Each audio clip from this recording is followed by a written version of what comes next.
On a freezing winter morning, a little girl stood barefoot by the roadside, clutching her baby brother in her arms, his tiny body wrapped in nothing but a damp blanket. "Sir, my baby brother is freezing," she whispered to a passing stranger. That stranger was a billionaire CEO. And in that single moment of compassion, he didn't just save 2 children. He stepped into a shattered family's life and changed all of their fates forever. Hello family, welcome to True Life Stories. Please subscribe and leave a like for us, it means the world to us. Also share this video to your friends and loved ones and turn on post notifications so you don't miss future videos from us. Thank you as you do so. Sit back and relax as we dive into the story. The wind howled down the narrow side street like a living thing, cutting through the early morning silence with an icy shriek. Snow fell in lazy spirals, dusting rooftops and sidewalks in a sheet of white, and the air was so bitterly cold that even the stray dogs had retreated to whatever shelter they could find. But the luxury black Range Rover moved slowly, steadily, its tires crunching on the freshly laid snow as it glided past a row of sleeping houses. Inside, Roland Hayes sat gripping the steering wheel loosely, eyes sharp despite the early hour. He wasn't supposed to be out here. His usual route to the office was clear and direct, through the well-maintained lanes of the city's financial district. But something had pulled him in another direction that morning, an unshakable feeling, a need to escape the routine. Maybe it was the pressure. The board meeting later that morning, the endless media scrutiny, the lonely penthouse waiting for him at the end of each night. Whatever it was, it led him here. As he turned a corner near an old bus stop barely visible through the snow, his gaze snapped to something on the sidewalk. At first, it looked like a pile of discarded clothes. A small form, hunched over, unmoving. He squinted. No, there was movement. A head lifted. 2 terrified eyes met his. Slamming the brakes, Roland threw the car into park and jumped out without bothering to shut the door behind him. The cold hit him like a slap in the face, but he barely noticed. The little girl couldn't have been more than 7 or 8. Her coat was thin, soaked with snow, and she wore mismatched gloves, one of them missing fingers. Her hands trembled as she clutched a lumpy bundle wrapped in an old baby blanket. Her voice cracked as she looked up at him with a desperate plea. "Sir, my baby brother is freezing." Time slowed. Roland knelt beside her immediately. "Let me see him." The girl hesitated, clutching the bundle tighter, but something in his eyes, his voice, gave her pause. She loosened her grip just enough for Roland to peek inside. The infant was, his tiny face slack, breath shallow. His blanket was damp from the snow, and his fingers were stiff and purple at the tips. Roland's heart stuttered. He had no children of his own, but he knew danger when he saw it. Without a word, he stripped off his own overcoat and wrapped it tightly around both of them. He scooped the girl and baby up in one swift motion and carried them to his car. "Hold him close," he instructed, gently transferring the infant into the girl's arms as they sat in the back seat. He cranked the heat, turning every vent toward them. "Are you hurt? Can you tell me your name?" The girl nodded through chattering teeth. "Jasmine. I'm Jasmine. He's Noah." "You did the right thing, Jasmine," he said, pulling the car back onto the road and heading toward the nearest hospital. "Just keep talking to me, okay?" Jasmine's small voice broke the silence again. "Mommy said to find someone to help. She said, if Daddy woke up again, he'd hurt us. She locked the door behind us and told us to run before he noticed." Roland glanced at her through the rearview mirror, his jaw tightening. "What about your mom?" Her eyes filled with tears. "She couldn't come. Daddy locked her in the basement." The words hit like a hammer. Roland's grip tightened on the wheel, but he forced his voice to stay calm. "And you just ran out? Like this? In the cold?" "We didn't know where to go," Jasmine whispered. "We walked for a long time. Noah started crying, and then he stopped. I got scared." She looked down at her brother and clutched him tighter. He stopped making sounds. Roland said nothing for a moment. Then gently he spoke. "You were so brave, Jasmine. Most grown-ups wouldn't have done what you did. You saved him." He pressed the accelerator harder. The hospital wasn't far now. "Is Mommy going to be okay?" she asked. We're going to make sure she is, he promised. I'll help you. As the lights of the hospital came into view, Jasmine leaned her head against the window, her eyes wide and full of exhaustion. Her arms were still wrapped protectively around Noah, who now stirred weakly in her lap, a faint whimper escaping his lips. Roland pulled up to the emergency entrance and honked the horn twice before jumping out and waving down the staff. Nurses and doctors rushed forward. We have 2 children here. One's a baby, possibly hypothermic. The girl's been out in the cold too, he explained quickly. They took Jasmine and Noah inside, and just before the automatic doors closed behind her, Jasmine looked back over her shoulder. She didn't say anything, but her eyes met his again, still afraid, still trembling, but this time filled with hope. Roland stood alone in the parking lot for a moment as snowflakes swirled around him. He didn't feel the cold anymore. Something inside him had shifted. And he knew one thing for sure. He wasn't going to walk away. The fluorescent lights of the hospital emergency room buzzed faintly, casting a sterile glow over the white-tiled floor. Roland sat in a stiff plastic chair, his coat long gone, now wrapped tightly around Jasmine and Noah, who were being treated just beyond the swinging double doors.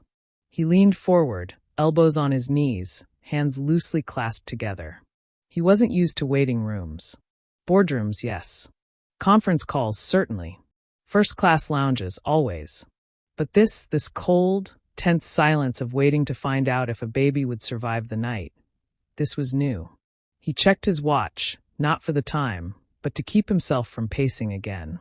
His phone buzzed in his pocket, an email from his assistant reminding him of the board meeting at 9 a.m. He dismissed it. Right now, there was nothing in his world more important than what was happening behind those doors. A nurse emerged at last, her face calm but purposeful. Roland stood quickly. "Are they okay?" he asked. The nurse gave a reassuring nod. "They're stable. The infant, Noah, was suffering from early-onset hypothermia, but we got to him in time. We've started warming protocols, and he's responding well. Jasmine was mildly hypothermic and dehydrated, but she's alert and talking." Roland exhaled deeply. Relief washed over him like a tide. "Can I see them?" "In a moment. The social worker is speaking with Jasmine now." His shoulders tensed again. "Social services. It's standard in situations like this," she said gently, "especially when children are found alone in dangerous conditions.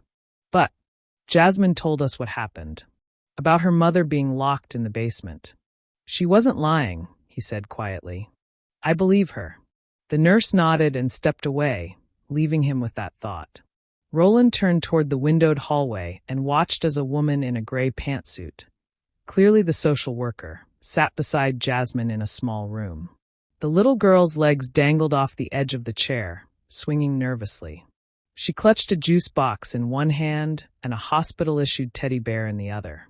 He couldn't hear them, but he could see Jasmine's mouth moving as she answered questions. The social worker scribbled notes. Roland made a decision. Pulling out his phone, he dialed a number from memory. "Kyle, it's Roland. I need you and your team to do something for me immediately." Discreetly. Kyle Stone, head of his private security detail, was ex-military and had a quiet efficiency that Roland valued above all else. "I'm listening," came the voice on the other end. "I have a name, an address, and a story from a little girl that I'm afraid is completely true. Her mother's being held against her will. Locked in the basement by her husband. Police need to be involved, but I want eyes on the place now." There was a pause. "Send me the address." Roland returned to Jasmine's room, just in time to hear the social worker thanking her. "You did a very brave thing, sweetheart," the woman said kindly, standing up. She spotted Roland at the doorway. "Mr. Hayes?" He stepped inside. "Jasmine's told us quite a bit. The situation sounds serious. I've already contacted Child Protective Services, and we're coordinating with the local police department. If her story checks out, which I believe it will, we'll need to act quickly." Roland nodded. "I've taken steps as well. I have a private security team gathering information on the property now. They'll cooperate with police." The woman raised her eyebrows, impressed. Well, that will certainly speed things up. Jasmine tugged on his sleeve gently. Is Mommy going to be okay? Roland kneeled down to her level. We're going to help her, Jasmine. Right now, people are already on their way. Just over an hour later, Roland's phone buzzed again. Kyle, we've got eyes on the property. No sign of movement upstairs, but there's a boarded basement door in the back. Metal lock on the outside. Lights are on. No one's answering the front door. We're waiting for police to breach. Send me the location. I'll meet them there, Roland said without hesitation. He turned to the nurse, who had just come to check on Jasmine. Stay with them. I have to go. The house sat on the edge of a quiet cul-de-sac, nestled between two homes with Christmas decorations still glowing faintly in the morning light. It looked like any other middle-class suburban residence, modest, quiet, normal. But as Roland stepped out of the car and joined the officers on the sidewalk, he felt the darkness hiding behind those beige walls. The front door was forced open moments later, and what followed happened fast. Police! Open up! Inside, chaos erupted. Shouting. Heavy footsteps. A crash. From the side of the house, Kyle and another officer approached the basement door, broke the lock with a bolt cutter, and yanked it open. Roland stood outside, frozen, heart hammering. A few minutes later, an officer emerged from the basement, supporting a woman who could barely walk. Her clothes were torn, her face bruised, and her hair matted to her cheeks. Her wrists bore red marks from where they had been bound. It was Sandra, Jasmine and Noah's mother. Her eyes searched the crowd frantically, dazed and wide. She's okay, one of the EMTs called out. She's conscious. Roland stepped forward as they placed her on a stretcher. She looked at him with confusion, as if trying to place his face. Your kids are safe, he said gently. They're warm. They're at the hospital. Jasmine saved them. A single tear fell from her eye. She tried to speak, but no words came. Just a strangled gasp of relief. The husband, her abuser, was dragged out moments later, cuffed and shouting obscenities. Roland didn't look at him. He didn't need to. His eyes remained on Sandra, now loaded into an ambulance. She was alive, and Jasmine had been telling the truth. That night, Roland returned to the hospital with news. Sandra, still weak but stable, was recovering in a nearby wing. She would need time to heal, both physically and mentally. But she would survive. And more importantly, she was free. Jasmine hugged him tight when she heard, burying her face in his side. Roland placed a gentle hand on her back, holding her close. You did it, he said softly. You saved your family. Jasmine looked up at him, small but certain. No, she said. You helped us. And for the first time in years, Roland felt like he had done something that mattered. The first snow had already melted into a slushy mess by the time Sandra was discharged from the hospital. But winter still hung in the air like a breath never fully exhaled. She sat in a wheelchair by the exit doors, wrapped in a warm hospital-issued coat, her expression distant. A small paper bag of her few personal belongings sat in her lap. Mostly what the police had recovered from the house. A half-burned photograph, her torn purse, and a keychain with a faded picture of Jasmine as a toddler. Roland stood beside her, his phone to his ear, giving quiet instructions to someone on the other end. When he hung up, he turned to her. The car's here, he said gently. It's warm. No rush, we can take our time. Sandra nodded slowly, though her hands gripped the armrests tightly. Her body bore bruises, yes, but it was her spirit that looked fractured. She had barely spoken more than a few words since waking up in the hospital, and Roland hadn't pressed her. He simply stayed nearby, a steady presence in the whirlwind of aftershocks. As they exited the building, a sleek black vehicle pulled up. Jasmine sat inside, face pressed eagerly against the window. Noah, bundled in a soft gray blanket, was asleep in her lap. The moment Sandra appeared, Jasmine threw open the door and scrambled out. Mommy! Sandra's breath hitched. For a second, her legs didn't move. Then slowly, almost disbelieving, she stood. Jasmine ran to her, and wrapped her arms around her waist with the fierce intensity of a child who feared she'd never see her mother again. Sandra knelt down, tears spilling freely now, and gathered Jasmine into her arms, sobbing quietly against her daughter's shoulder. Roland looked away, giving them a moment of privacy, though his throat tightened at the sight. When they were finally in the car, Sandra sat cradling both children, her arms never leaving them as the car moved through the quiet streets. She spoke in a near whisper, telling Jasmine how proud she was, brushing a hand over Noah's cheek as if checking to make sure he was real. She only looked up when she realized the route they were taking wasn't toward a shelter. "This isn't the CPS office," she said cautiously. "No," Roland said. "It's not. I made arrangements. Just temporary." She stiffened slightly. "What kind of arrangements?" "A place to stay. Somewhere safe. Yours as long as you need it. No strings." Sandra looked at him, her brows drawn. "Why?" Roland didn't answer immediately. He looked out the window, his jaw tight. "Because I can," he said finally. "Because I should have stopped my car 2 seconds later, and I wouldn't have seen your daughter. Because I've made billions solving problems, and none of them ever mattered as much as this." Sandra's lips parted in shock, unsure whether to feel gratitude or suspicion. But she looked at Jasmine, who smiled at her with a face full of trust, and then back at Roland, and something inside her softened. She nodded. "Okay." The estate stood quietly behind tall hedges and iron gates, nestled in a stretch of land that seemed far removed from the world.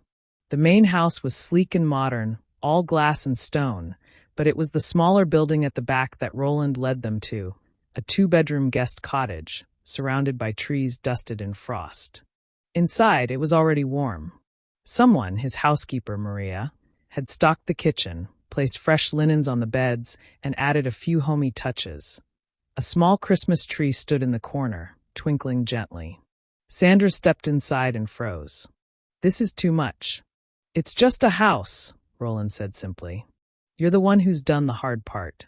She looked around, her eyes taking in the clean floors, the soft blankets, the safety. For a moment, her composure cracked, and she sagged slightly, resting her back against the doorframe. "It's the first time I've been somewhere without locks on the inside," she whispered. Jasmine ran through the hallway, her laughter echoing as she discovered her own room with books and toys waiting. Sandra turned toward Roland, emotion swimming in her eyes. "I don't know how to thank you," she said, her voice barely above a whisper. "You don't owe me anything," Roland replied. "But if you want to get back on your feet, I can help with that too." Her brows drew together. "How do you mean?" "I have resources," he said. "Therapists, lawyers, contacts. If you want to pursue custody of the house or file charges, I'll cover the legal fees. If you want to find work, I can help. If you want silence and time, that's fine too." Sandra blinked. "Why are you doing this?" Roland met her gaze with rare honesty. "Because I'm tired of being someone who watches from a distance." She didn't respond right away. She didn't trust easily. Life had burned that instinct out of her. But she nodded again, slowly, and stepped fully into the house. That night, Roland stayed for dinner. He had originally planned to return to the main house and let the family have their privacy, but Jasmine insisted. She had found a book of fairy tales on the shelf and asked him to read. Sandra looked hesitant but said nothing, and so he stayed.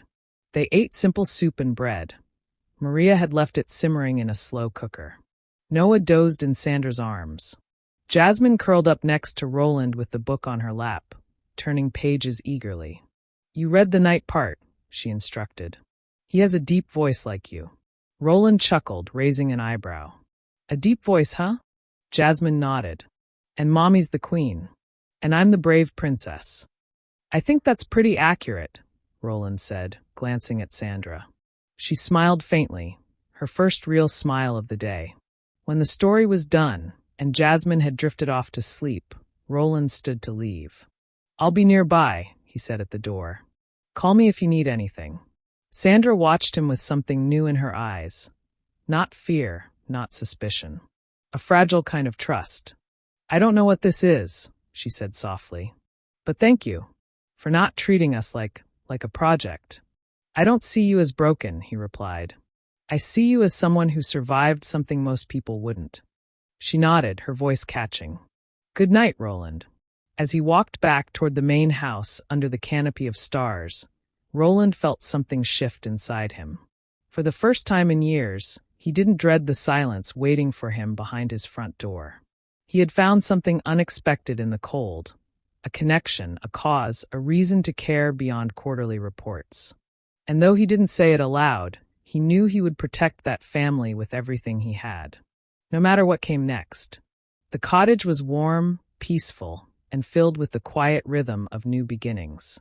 Outside, the snow had returned, not harsh this time, but soft, powdery, and gentle. It layered the trees, blanketed the hedges, and quieted the world around the estate.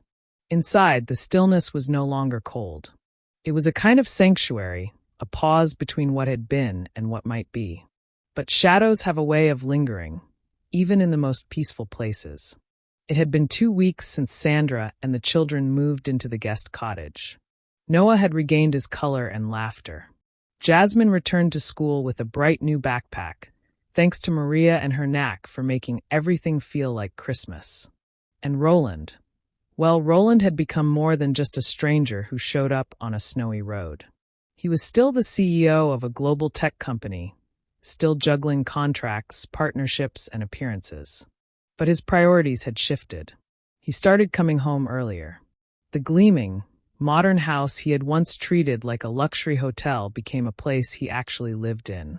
And across the garden, the guest house became something more, a reminder that some things in life were worth showing up for. It was a quiet Tuesday afternoon when the first nightmare came. Sandra had fallen asleep on the couch with Noah nestled against her chest. The soft hum of a lullaby toy buzzed gently on the nearby table. Outside, the wind brushed against the glass like a whisper. Suddenly, she jolted upright, gasping, her hands flailing wildly in the air. No! Stop! Please don't! She nearly dropped Noah. The baby cried, startled awake. Sandra's breath came in ragged, choking gulps. Her eyes darted around the room as though she wasn't sure where she was. The couch. The walls. The baby. Only after several long seconds did she realize she wasn't in the basement. She was safe, but her body hadn't forgotten. Tears welled in her eyes. She clutched Noah tightly, burying her face in his soft baby hair. Across the garden, Roland's phone buzzed. It was Jasmine. He answered immediately. Jasmine? Everything okay? There was a pause. Then her small voice came through, hesitant. Uncle Rich. Mommy's crying again. Really hard this time. He didn't ask questions. He was already slipping on his coat. The cottage lights were on when he arrived. The front door was cracked open slightly, like a signal. Something's wrong, but we didn't know how to ask for help. He stepped inside quietly. Jasmine was sitting on the stairs, hugging her knees to her chest, watching the living room from a distance. She looked up as Roland entered, her eyes wide. She doesn't like when I see her like that, she whispered. She gets quiet after. Roland nodded, gently brushing her hair back. You did the right thing, Jasmine. Thank you for calling me. He walked softly into the living room. Sandra was sitting on the floor now, back against the couch, Noah in her arms again, quiet this time. Her eyes were red, her breathing shaky. Roland sat down across from her, not saying a word. They stayed that way for several minutes, just breathing the same air, existing in the same space. It wasn't silence, it was understanding. Eventually Sandra spoke. I can't sleep without seeing him, she said hoarsely. I close my eyes and I'm back in that basement. Back in that house. I hear the lock. The footsteps. His voice. Roland didn't move. He waited. I try to stay strong for Jasmine. I smile, I make pancakes, I read bedtime stories. But the moment I'm alone, I fall apart. And I hate it. I hate how weak I feel. You're not weak, Roland said quietly. You don't know what I went through. He nodded. No, I don't. But I know what surviving looks like. It's not smiling all the time or pretending you're okay. It's this moment. Still breathing, still fighting, even when you feel like you can't. Sandra looked at him, her eyes glistening. I was so sure I was going to die in that basement. Every time I heard his boots on the stairs, I thought, this is it. But the only thing that kept me sane was the thought of Jasmine and Noah. That they might get away. That someone might help them. They did get away, Roland said gently. Because of you.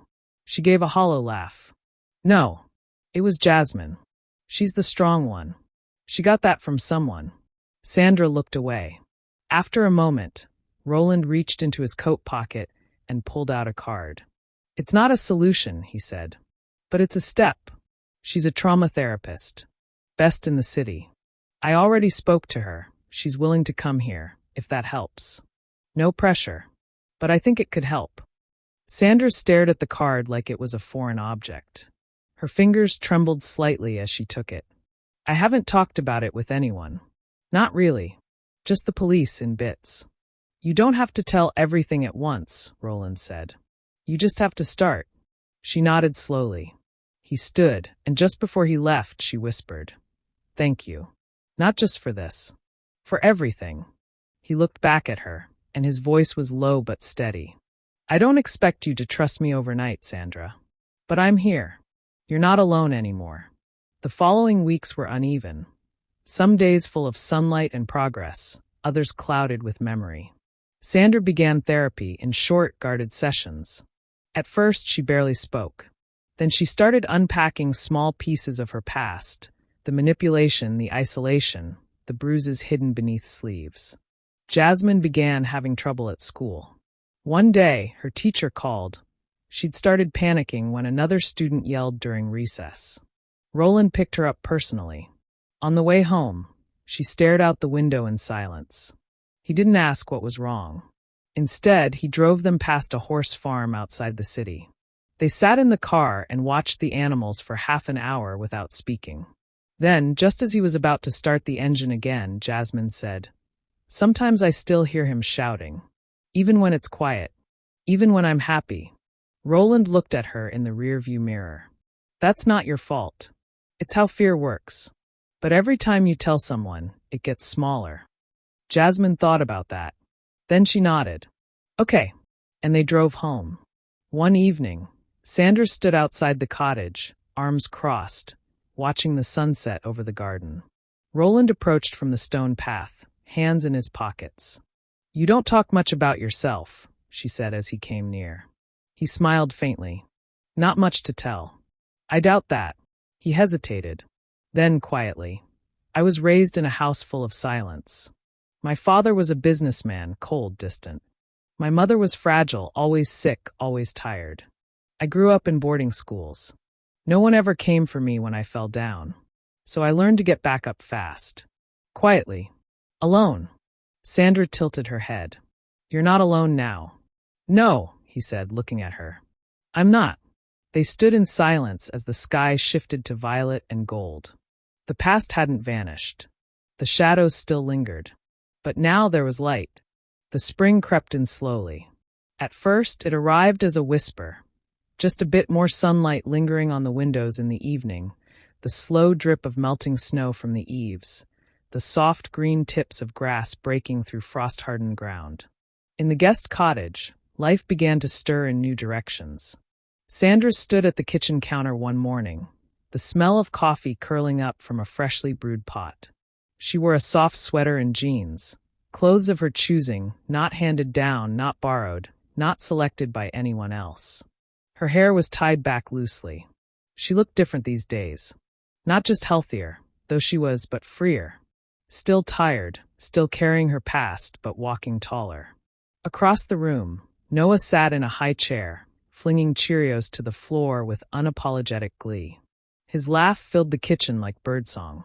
Jasmine sat at the table, legs swinging, carefully coloring a page from a storybook. One of the dozens Roland had started bringing by every Friday evening, tucked under his arm like secret deliveries. You missed a spot, Mommy, Jasmine said with a smile, nodding at the counter, where Sandra had been absent-mindedly trailing her coffee mug across a spill of milk. Sandra blinked, laughed softly, and reached for a cloth. It wasn't perfection, but it was normal. And that felt like a miracle. Later that day, Roland stopped by, as he often did now. He had long since dropped the formality of scheduling his visits. He'd just knock gently, lean in, and ask, "You all right for company?" Sandra had started answering the door with a smile instead of cautious eyes. That was progress. Today, he brought two things, a small envelope and a nervous energy that didn't quite suit his usual calm exterior. "What's this?" Sandra asked, opening the envelope slowly. Inside was a folded letter from the state nursing board and a printed email from a local college. Her eyes scanned the first few lines, then widened. "Wait, this is a conditional offer," Roland said, tucking his hands into his coat pockets. "The college runs an accelerated nursing program for women re-entering the workforce. I made some calls. You're in if you want it." Sandra stared at him, stunned. "I never even applied. You mentioned once, back in the hospital, that you wanted to be a nurse before." He didn't finish the sentence. "I remembered." She looked down at the letter, her throat suddenly tight. "I don't know if I'm ready. I haven't studied in years. I barely made it through high school." "You survived hell and got your kids out of it," Roland said, voice low and steady. "You can survive anatomy quizzes." That drew a laugh out of her, half genuine, half incredulous. "But who's going to watch Noah? Or pick up Jasmine from school when I have night classes? What if?" "You're not alone," he said. "I can help with all of it. I want to." Sandra's face softened, but she still shook her head slowly. It's too much. I've taken too much from you already. I can't keep leaning on you forever." "You're not leaning," he replied. "You're rebuilding. And that's allowed." She blinked, looking down at the letter again. For a moment, silence stretched between them. Then a breath left her lips. Not a sigh. A decision. "All right," she whispered. "Okay, I'll do it." The weeks that followed moved like the ticking of a new clock. Sandra enrolled in the program, beginning with part-time evening classes. Roland paid the tuition quietly and without fanfare, sending receipts to her email with the message line always blank. He never asked for anything in return. On nights she was gone, Roland or Maria stayed with the kids. Jasmine took to the arrangement with delight, often roping Roland into helping with homework or reading bedtime stories, though she insisted he use character voices, which he was truly terrible at. Once, after a particularly animated reading of The Lion, the Witch, and the Wardrobe, Jasmine said with a straight face, "You'd make a really bad Aslan, but I still like when you try." Roland had laughed harder than he had in years. Noah, too, had grown attached. He'd raise his arms every time Roland entered the room, squealing with joy. It startled Roland the first time, a toddler reaching for him with complete trust. He'd hesitated, then picked him up carefully, awkwardly at first, like a man holding a rare instrument. But the baby fit perfectly in the curve of his arm. It became a ritual. One Friday evening, Sandra invited him to stay for dinner. Not as a guest, but as a friend. She cooked. Real food. Not microwaved or ordered, but handmade, spaghetti with fresh tomato sauce, salad, warm bread rolls. She worked in the kitchen with sleeves rolled up and music playing softly from Jasmine's Bluetooth speaker. It felt like a scene out of someone else's life. Someone normal. Roland helped set the table while Jasmine arranged napkins with unnecessary precision. When they all sat down together, Sandra looked across at Roland and smiled. "I forgot what this felt like," she said. "A table. Warm food. Laughter. People who actually want to be here." "You made this," Roland said, glancing around. "All of it. This is you." She gave a small, almost shy smile. "No. We made it." Later, after the kids were in bed, they sat on the porch with mugs of tea. The stars were sharp and clear above them. The night was cold, but not biting. Sandra wrapped a blanket around her legs. Roland sat beside her in silence for a while, until she spoke. "I don't know how to explain it," she murmured. "But you gave us our life back." He didn't respond at first. Then, softly, "You saved your children. I just showed up when you needed someone. That doesn't make me a hero." "No," she said, turning toward him. "It makes you the kind of man I didn't think existed anymore." He looked away at that, out into the dark yard where the trees swayed gently in the breeze.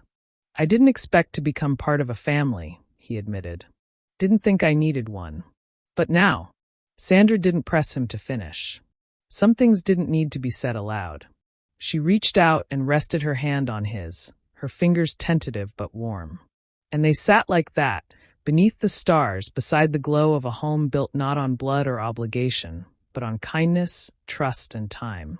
The sun rose slowly over the edge of the horizon, stretching light across the hills like gold spilled from the sky.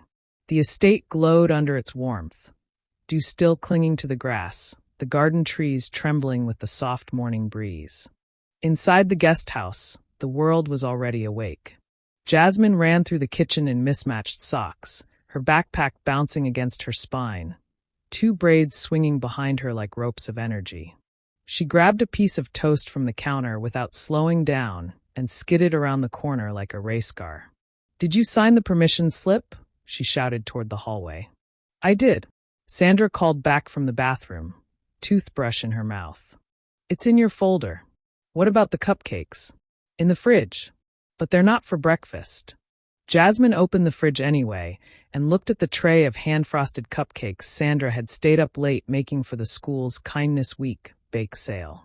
They were iced in cheerful pinks and blues, little edible stars sprinkled on top. She stared at them like they were treasure. Behind her, the front door creaked open. "Someone say cupcakes?" Jasmine spun around. "Uncle Rich." Roland stepped inside, brushing a few leaves from his coat, a paper coffee tray in hand. "You're early," she grinned, dashing over and hugging him around the waist. "You say that like it's a bad thing," he smiled. "You smell like the garden." "I walked," he said, handing her one of the small hot chocolates from the tray. "It's nice out. Quiet." Sandra appeared in the hallway, still drying her hands on a dish towel. Her hair was up in a loose knot, and she wore her hospital scrubs, light blue with white trim. A stethoscope peeked from the pocket. "Morning," she said, her voice soft but bright. Roland handed her one of the coffees. "Double shot. Almond milk. Just like you like it." She smiled. "You remembered. Some things are worth remembering." They looked at each other for a moment longer than necessary, and Jasmine, noticing, smirked behind her cup. "Ugh," she said dramatically. "Do you two have to do the look thing again?" Sandra laughed. "Go grab your shoes, goofball." That afternoon, Sandra walked across the stage of the local community college in her cap and gown, clutching her diploma with trembling hands. The crowd applauded, some loud, some polite. But in the middle of the auditorium, 3 distinct voices cheered like it was a rock concert. Jasmine stood on her chair, waving a poster she'd made herself. "Go, Mommy. You're a hero." Glitter fell off the edges with every shake. Beside her, Roland held Noah, who had a tiny tie on, drool soaking through it, one shoe missing. Sandra looked out at them and nearly lost her footing. Her eyes filled with tears, but she didn't cry. Not this time. This time, she smiled. She had dreamed of this moment once, years ago, back when her world was nothing but gray walls, cold words, and silence. And now here she was, walking forward into something she'd never dared imagine. A future. The media caught wind of her story not long after. It started with a quiet mention in the college's alumni newsletter, then spread to a local human interest column. Survivor turned nurse rebuilds life with help from a stranger. The headline was simple, but the story wasn't. Requests came in. Talk shows, podcasts, interviews. Sandra turned most of them down.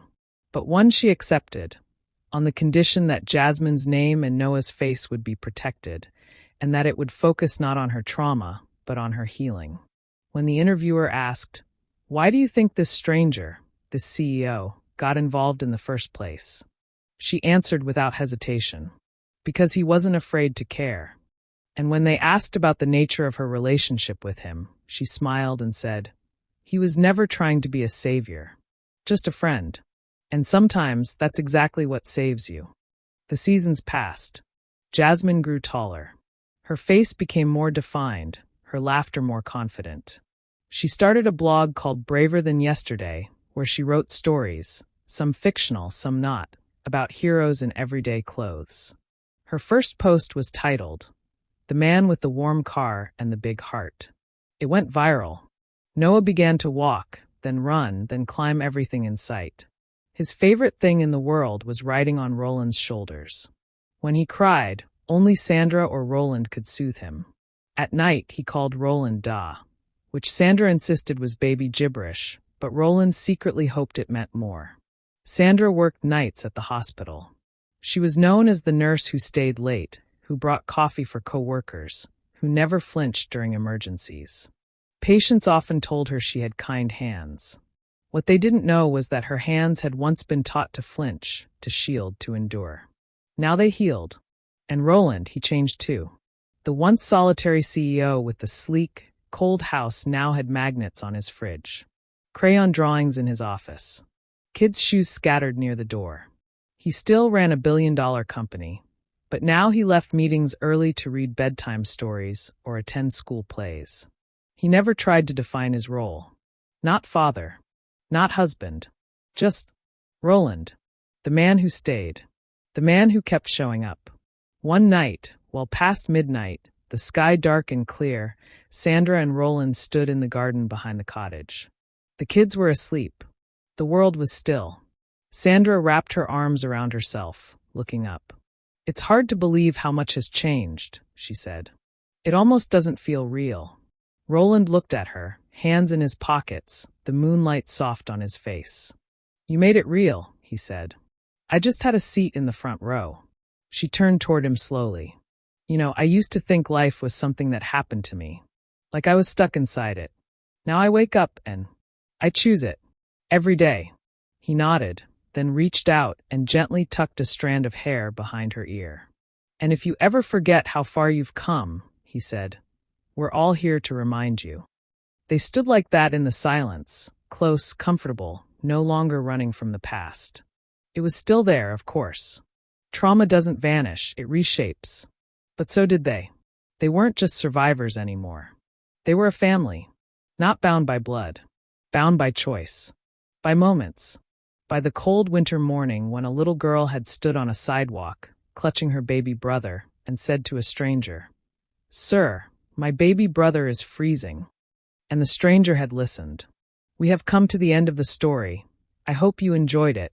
Leave a like and subscribe to my YouTube channel for more interesting stories.